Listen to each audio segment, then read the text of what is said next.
দর্শক, জাতীয় প্রেস ক্লাবে জুলাই আগস্ট গণ অভ্যুত্থানের বর্ষপূর্তিতে গণতন্ত্র মঞ্চ আয়োজিত আলোচনা সভায় বক্তব্য রাখছেন বিএনপি মহাসচিব মির্জা ফখরুল ইসলাম আলমগীর। আমরা সরাসরি চলে যাচ্ছি সেখানে।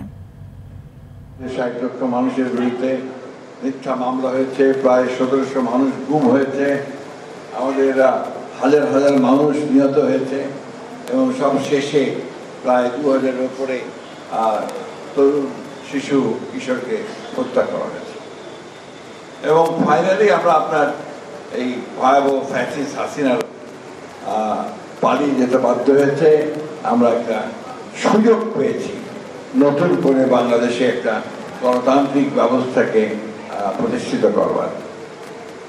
কিন্তু দুর্ভাগ্যজনকভাবে আমরা দেখছি যে যত দিন যাচ্ছে পরিস্থিতি যেন জটিল হয়ে উঠছে।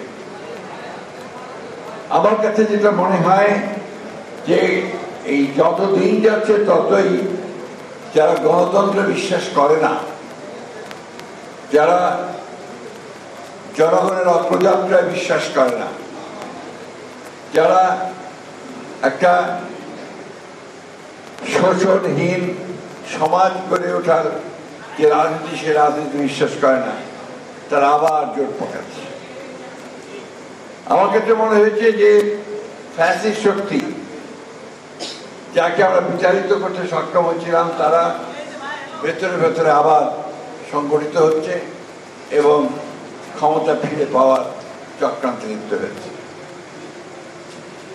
আমরা হঠাৎ করে লক্ষ্য করে দেখছি যে মবক্রেসি, হত্যা, ছিনতাই, গুম ভয়ানকভাবে বেড়ে যাচ্ছে। এই বিষয়গুলো নিঃসন্দেহে সচেতন নাগরিক এবং রাজনৈতিক কর্মী হিসাবে আমাদেরকে অত্যন্ত উদ্বিগ্ন করে তুলছে। আমি পার্টিকুলারলি কোনো রাজনৈতিক দল বা কোনো ব্যক্তির সম্পর্কে কোনো কথা বলতে চাই না, বলিও না। আমি খুব সংক্ষেপে যে কথাটা বলতে চাই যে সুযোগ আমাদের সামনে এসেছে, এই সুযোগকে যদি আমরা হারিয়ে ফেলি তাহলে বাংলাদেশ আরো বহু বছর পিছিয়ে যাবে। প্রতিবার একটা করে উত্থান হবে, জনগণ প্রাণ দেবে, আমাদের ছেলেরা প্রাণ দেবে এবং একটা সুযোগ তৈরি হবে। আর আমরা আমাদের দায়িত্বহীনতার কারণে আমরা সেই সুযোগ হারাবো। এটা হতে দেওয়া উচিত নয়।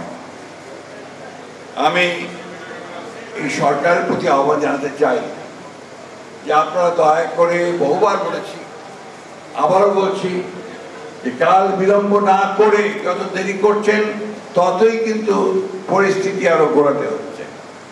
এবং